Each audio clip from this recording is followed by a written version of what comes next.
जब रसूलुल्लाह सल्लल्लाहु अलैहि वसल्लम को नबूवत मिली,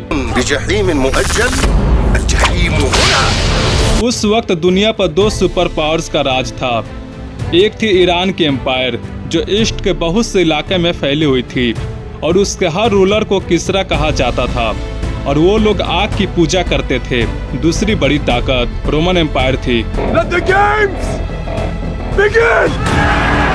जो मक्का मुकरमा के नॉर्थ और वेस्ट में फैली हुई थी। सीरिया, इजिप्ट, एशिया माइनर और यूरोप के कई इलाके उस एम्पायर के अंदर थे और इसके हर एम्परर को कैसर कहा जाता था और अक्सर लोग ईसाई मजहब के पैरोकार थे। जिस वक्त सूरह रोम नाजिल हुई, उस वक्त रोम और ईरान दोनों सुपर पावर्स के दरमियान जबरदस्त जंग चल रही थी और इस जंग में ईरान का पल्ला भारी था। ईरान की फौजों ने हर जगह रोमन आर्मीज को हरा दिया और उनके बड़े बड़े शहर अपने कब्जे में ले लिए। उन्होंने बैतुल मुकद्दस तक पहुंचकर ईसाइयों का सबसे मुकद्दस चर्च भी तबाह कर दिया। रोमन एम्पायर लगातार पीछे हट रहा था और उनका बादशाह हरकल को छुपने की जगह तक मुश्किल से मिल रही थी, क्योंकि ईरान की हुकूमत आग की पूजा करने वाली थी। इसलिए मक्का का बुत परस्त की हमदर्दियां भी उनके साथ थी और जब कभी ईरान की किसी फतह की खबर मिलती तो मक्का के मुशरिकीन लोग न सिर्फ खुशी मनाते बल्कि मुसलमानों को ताना देते कि देखो, ईसाई लोग जो आसमानी किताब पर ईमान रखते हैं वो लगातार हार रहे हैं और ईरान लोग जो हमारी तरह न किसी प्रोफेट को मानते हैं न किसी आसमानी किताब पर ईमान रखते हैं वो लगातार जीत रहे हैं। इसी मौका पर सूरह रोम नाजिल हुई और सूरह के स्टार्ट में ही ये पेशंगोई की गई कि अगरचे इस वक्त रोम की फौज हार चुकी है लेकिन कुछ सालों में ईरान पर जीत हासिल करेंगे और उस दिन मुसलमान अल्लाह की मदद से खुशी मनाएंगे। इसी सूरह के आगाज में एक वक्त में 2 पेशंगोइयाँ की गई, एक ये कि रोम ईरान को हराएगा और दूसरी ये कि मुसलमानों को इस जीत पर खुशी नसीब होगी। रोम के लोग जो इस वक्त हार चुके थे कुछ सालों में ईरानियों पर गालिब आ जाएंगे और दूसरी बात ये भी कि मुसलमान जो उस वक्त मक्का के मुशरिकीन के जुल्म का शिकार थे वो भी एक दिन इन मुशरिकीन पर अपनी जीत का जश्न मनाएंगे।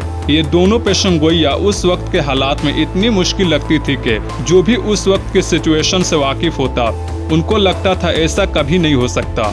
मुसलमानों पर इतना जुल्म हो रहा था कि कोई सोच भी नहीं सकता था कि ये लोग कभी खुशी से जीत मनाएंगे और दूसरी तरफ रोमन एम्पायर का हाल ये था कि ईरान के अगेंस्ट उनका जीत पाना बिल्कुल नामुमकिन लगता था। इसलिए रोम के मशहूर हिस्टोरियन एडवर्ड गिबन ने लिखा कि जिस वक्त ये प्रिडिक्शन की गई उस वक्त अगर कोई चीज सबसे ज्यादा इम्पॉसिबल थी तो यही थी, क्योंकि हेरक्लियस के हुकूमत के पहले 12 साल में सबको लगने लगा था कि रोम एम्पायर खत्म होने वाला है। तो फिर मक्का के मुशरिकीन ने इस प्रिडिक्शन का मजाक उड़ाया। उनमें से एक मशहूर लीडर उबय बिन खलफ ने हजरत अबू बकर सिद्दीक रज़ियल्लाहु अन्हु से एक शर्त लगा ली।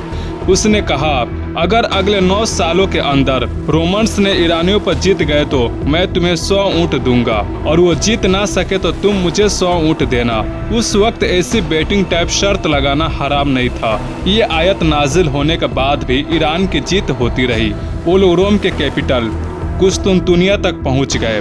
उन्होंने हेरक्लियस कैसर रोम के हर पीस ऑफर को रिजेक्ट कर दिया और कह दिया, हमें हेरक्लियस का सर चाहिए, इसके अलावा कुछ नहीं।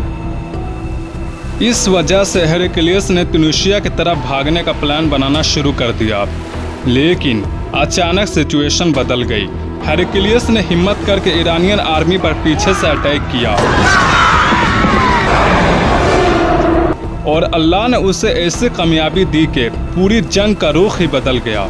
इस पेशंगोई को सिर्फ 7 साल ही गुजरे थे कि रोम की जीत की न्यूज़ अरबिया तक पहुंच गई और ये वही टाइम था जब मदीना के पास बदर के मैदान में रसूलुल्लाह सल्लल्लाहु अलैहि वसल्लम ने कुरैश के स्ट्रॉन्ग आर्मी को बड़ी शिकस्त दी। मुस्लिम्स के लिए डबल खुशी का टाइम था, एक तरफ उनका अपना जीत और दूसरी तरफ कुरान की पेशंगोई का पूरा होना। इस तरह कुरान की दोनों प्रेडिक्शन बिल्कुल सत्य साबित हुई और रसूलुल्लाह सल्लल्लाहु अलैहि वसल्लम और कुरान की सच्चाई सबके लिए बिल्कुल क्लियर हो गई। उबय बिन खलफ जिसने हजरत अबू बकर सिद्दीक से ऊँट वाली शर्त लगाई थी वो तो मर चुका था, लेकिन उसके बेटे ने प्रोमिस के मुताबिक 100 ऊँट अबू बकर को दे दिए लेकिन उस वक्त तक जुआ हराम हो चुकी थी और ऐसी शर्त जुआ की एक फॉर्म होती है। इसलिए रसूलुल्लाह सल्लल्लाहु अलैहि वसल्लम ने फरमाया कि ये ऊँट अपने लिए ना लो बल्कि सदका कर दो। इस तरह सूरह रोम में सिर्फ फ्यूचर प्रेडिक्शन नहीं बल्कि इस्लाम के बेसिक अकायद, तौहीद, रिसालत और आखिरत को भी पावरफुल दलील से एक्सप्लेन किया गया है और उन लोगों के ऑब्जेक्शंस का जवाब दिया गया है जो इस्लाम को रिजेक्ट करते थे।